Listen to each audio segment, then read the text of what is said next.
Well, hello everyone and welcome to my review of Zombicide Green Horde. So, I think we should begin with this.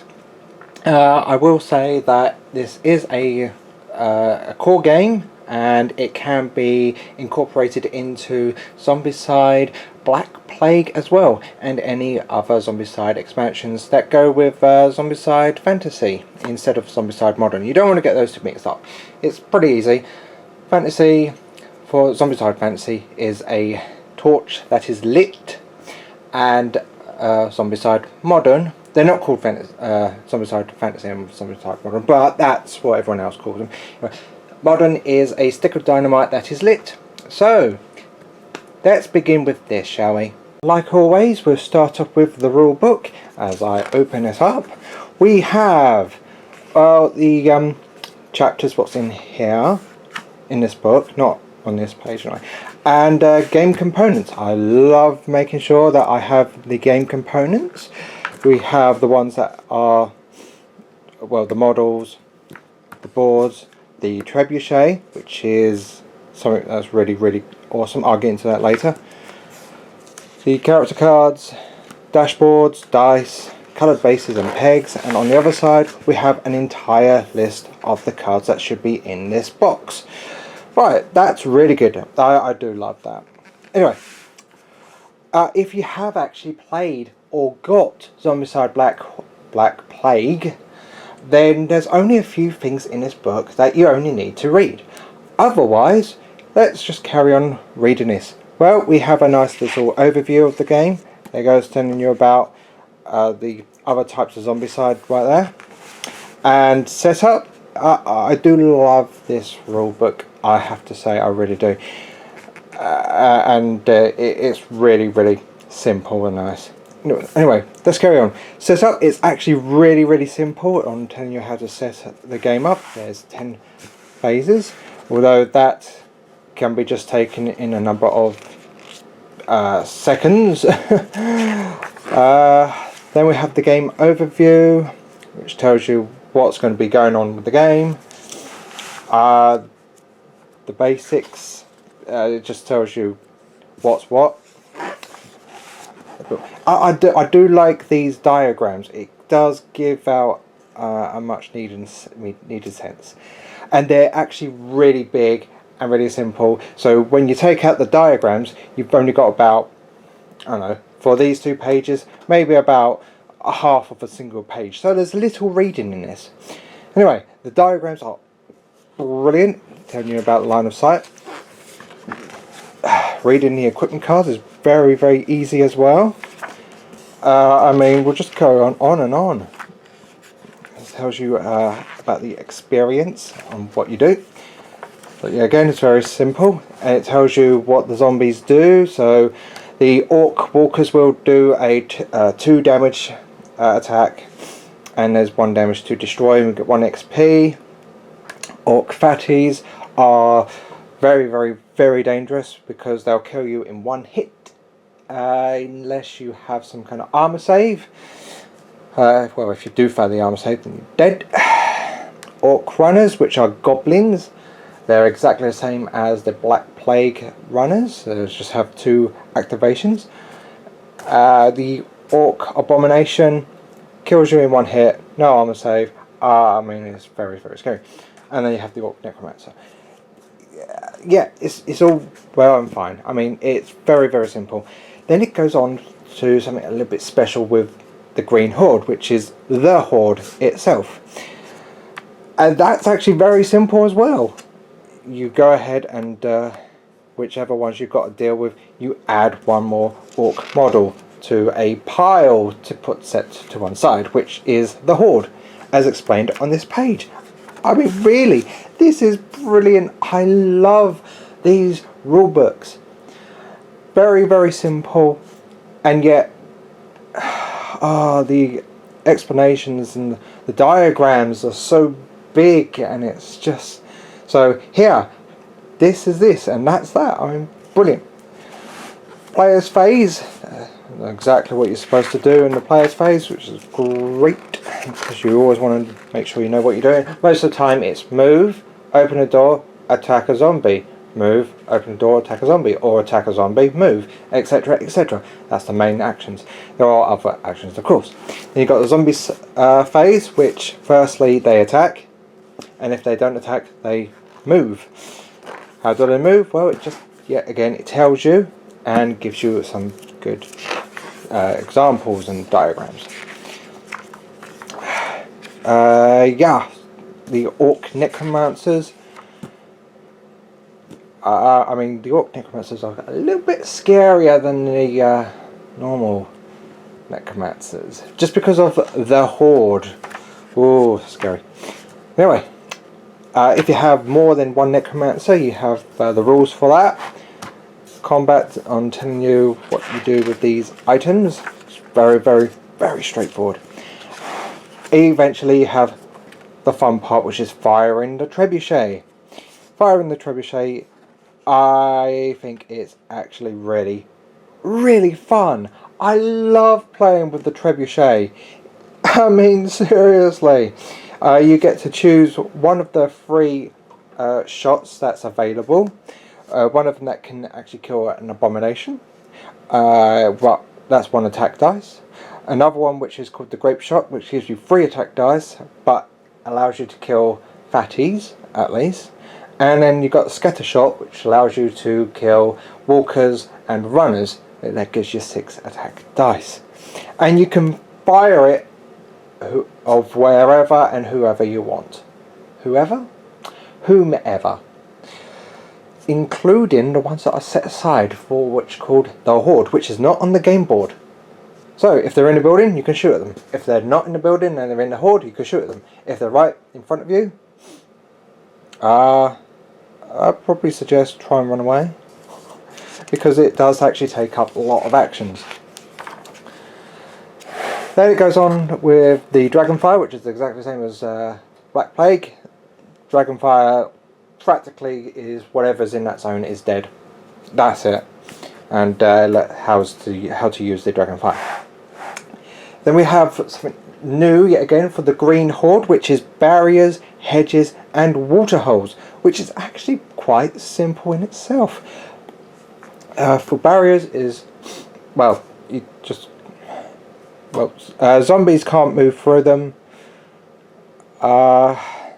Survivors can't move through them, but you can actually see each other. Hedges, you can't see each other, but you can actually move through them. If a survivor doesn't have a line of sight to a place that no one else has a line of sight to, then you need to roll a dice on a roll of 1.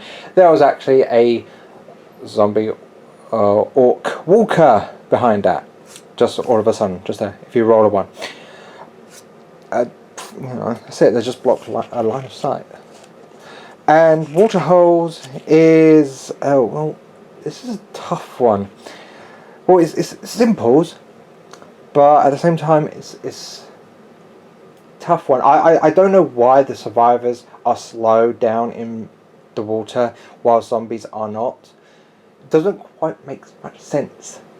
I mean, it would be better if it was either no one takes any movement penalties, or zombies will have to have a move token to represent that they're going to move through a water tile on the next turn. But zombies don't get any penalties for moving through water, only survivors. You know, even though that survivors actually has proper working muscles and all that stuff. You know, it makes sense. But there's ledges as well, which survivors can crawl up on, but zombies cannot. There's also the banks. Banks are little slopes that's out of the water, and anyone can get out of there, even walkers and runners and all the zombies.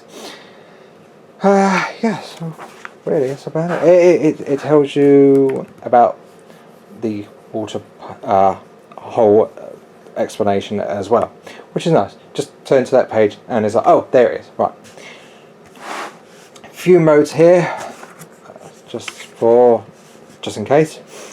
And then it just goes to quests, which there's 11, well there's technically 10, but I am including the Quest 0 tutorial. After that, its skills, and that's it. It's a pretty easy, simple to read rule book and can be read very, very quickly, which I really, really like. Here are some tiles, and got the outside, and well, the outside of a city, that is, because it's supposed to be an urban area and a rural area. That's going to be a city with the paths and all that stuff. On the other side, it's kind of got mud and grass. There you go, that's rural. There's urban. And it has the hedges already on there anyway, which I like, you know. Yeah, it's very good. Here's going to be some of the tokens that I'm just showing. We have some of the zombie borders, where the zombies come in. Got a necromancer one. Flip it to one side. There you go. It's permanent. Then we've got let's go with these. These are hedges which you can use in a custom map. These aren't used in the main game whatsoever, but they let you have them anyway. On the other side, we've got the barriers. There you go. Really, these are the ones that you're going to be using, not these, unless you're going for customs. You could make your own custom ones. So, well, it's a nice thought anyway. Just so there's nothing wrong with two printed sides. That's completely different. One side you probably might not even use at all. We've got some objective tokens. It's always different because most of them are red, one of them's blue and one of them's green, so that's the difference from those. Not in Black Plague, of course, they're all exactly the same, but if you haven't got the Black Plague, that's what I'm talking about, just the Green Horde. These represent doors. You've got normal doors and you've got coloured doors. Got noise tokens because you're going to be making some noise, and then we've got the dragon bile.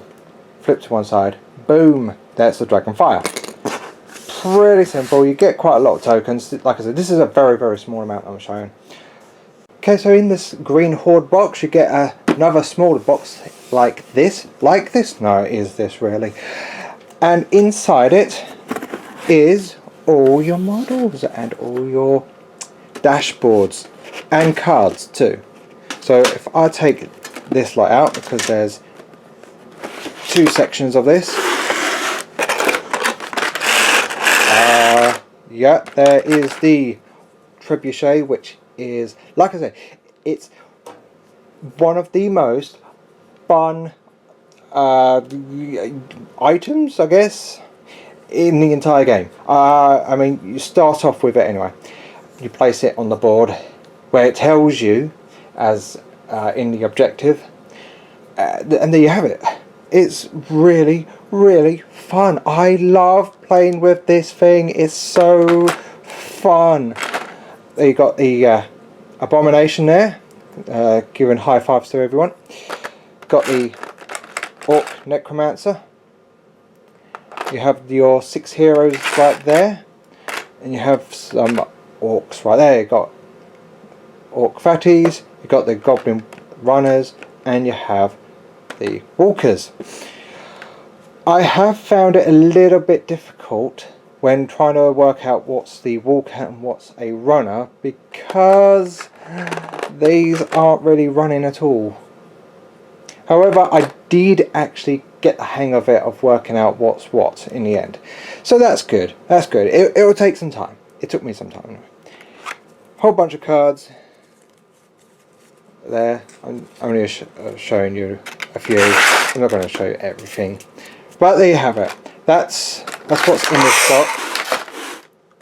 A whole load of zombies, a few heroes and cards, and the Trebuchet. And that was Zombicide Green Horde. What do I think of this? Well, I absolutely love the game. I really do like Black Plague, and when I was when I was like getting this, I knew I was going to go ahead and like it, but I thought it might be quite tough in how to play it, because the orcs actually hit hard, and with orc fatties and also the orc abomination, killing a survivor in one hit is very, very scary indeed. So I was thinking, how can this game be balanced? Well, the Trebuchet really, really helps in that point. I mean, seriously, just the Trebuchet is not only a lifesaver, but it also makes the game so much more fun. I love it. I really do. The water features is quite nice. The water holes and all that stuff. The hedges is a nice touch, and also the barriers too. All of this in just one little box. Well, actually, it's just a little bit more bigger than Black Plague. Just by a little bit. Actually, I didn't even measure on how bigger it was. It's literally not as big. Well, anyway, I love this game more so than Black Plague. And if you do like Zombicide Black Plague, you're going to love Green Horde. It's going to be a little bit more challenging because it's more of a survival instinct of being more cautious. But I think that really brings in the game much better. And of course the Trebuchet. You can't go wrong with that. It's so fun.